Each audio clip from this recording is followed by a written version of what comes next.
Jake, your boy, Tom Hanks, Greyhound. Tell me about your anticipation level for the World War II submarine thriller, Greyhound. It's such a bummer, the fact that I was texting you guys, like, I can't remember the last time Tom Hanks had a movie come out where I just sort of went like. But why, though? Why? I think nothing about the story or the look of it or anything. Honestly, like, to me, like, the sign of a good Tom Hanks movie is if I take Tom Hanks out of this movie, is it still a story that I'm interested in that I would like to know about?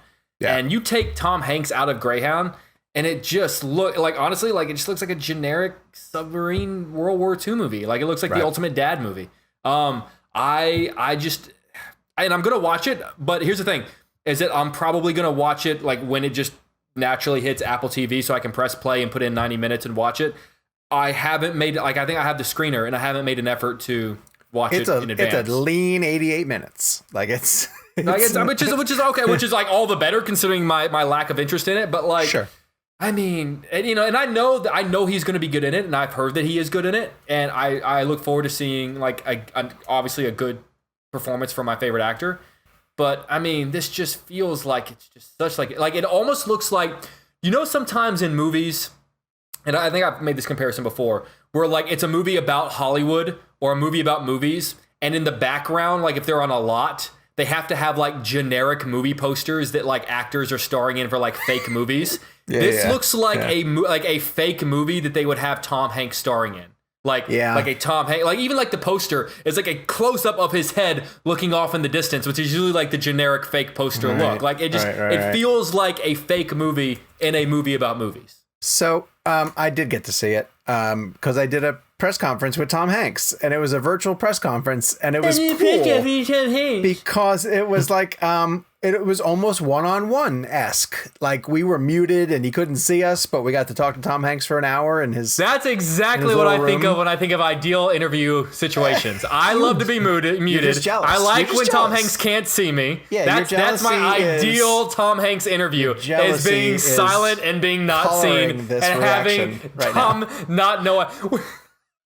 But here's what I find most depressing is that Tom Hanks, I'll call him Tom kind of realized that like the movies that he's been in over the years are the antithesis of this movie. Like he talked about Saving Private Ryan, and he was like, back then Spielberg was super excited to have us on the beach, charging at actual things with real explosions going off around us. And he talked about Castaway, and he was like, Zemeckis took us to the island and we waited all that time in between. And then he was almost like defending the use of CGI in this one. He was like, well, we shot it on the deck of a World War II, the USS Kidd, who's, grounded off the coast of Baton Rouge. And the water that was used is recreations from, battle photography. And like, it's not actual water. And the other boats were like plates, plate simulations that they put in for the other boats around him. And he goes, and that's just how movies are made nowadays. And I was like, no, it's not, Tom Hanks.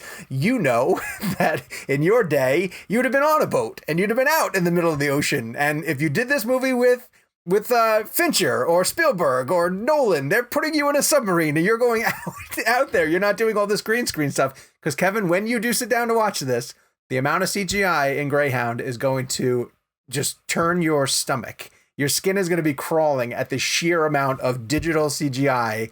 It almost looks like the Polar Express. It looks like Tom Hanks in the Polar Express. It's that cartoonish. It's that cartoony. I know. It was. And here's the thing too, because he wrote this script, right? He is a student of history. Like Tom Hanks loves history. He says in the interview multiple times, like, I seek out history stories on my own, like for personal enjoyment. So he's too attached to the material. Like he thinks all this stuff is really interesting. It's 88 minutes of him like barking out numbers and coordinates, like circle back around to 88 degrees, rear right thing. And it's just like, okay, but I don't know who your character is and I don't really care. So Greyhound, Apple TV Plus. We're never getting Tom Hanks on this show.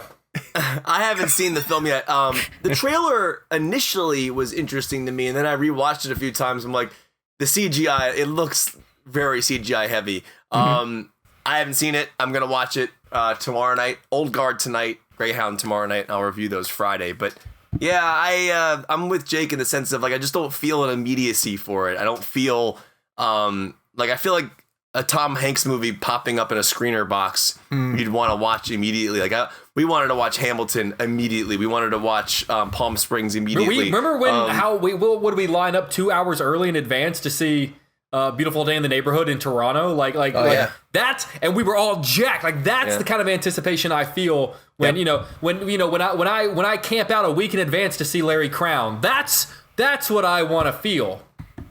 I also want to point out a really funny thing that happened to give you guys a little behind the scenes stuff. So I don't really care. Like, this is just fascinating to me.